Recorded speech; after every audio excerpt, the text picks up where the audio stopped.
اعوذ باللہ من الشیطان الرجیم، بسم اللہ الرحمن الرحیم۔ آپ دیکھ رہے ہیں اسلامک چینل۔ امید کرتی ہوں کہ آپ سب خیریت سے ہوں گے اور اللہ تعالیٰ آپ سب کو خیریت سے رکھے، آمین ثم آمین۔ طب نبوی صلی اللہ علیہ وآلہ وسلم، حضرت محمد صلی اللہ علیہ وآلہ وسلم نے فرمایا، پینے والی چیزوں کو کھڑے ہو کر مت پیو، کشمش بلغم کو کم کرتی ہے۔ کدو کھاؤ کیونکہ یہ سبزی دماغ کو قوت دیتی ہے۔ جس حد تک ممکن ہو لہسن کا استعمال کرو کیونکہ یہ 70 بیماریوں کی دوا ہے۔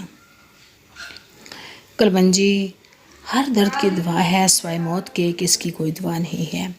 مٹی کھانے سے پرہیز کرو اس لیے کہ مٹی کھانا میری امت پر حرام ہے۔ ناشتے میں کھجور کھایا کرو تاکہ تمہارے اندر کے جراثیم کا خاتمہ ہو سکے۔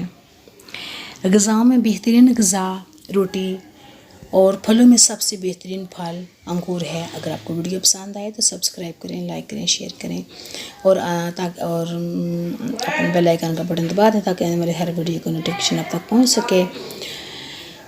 السلام علیکم ورحمۃ اللہ وبرکاتہ۔ جزاک اللہ خیرہ۔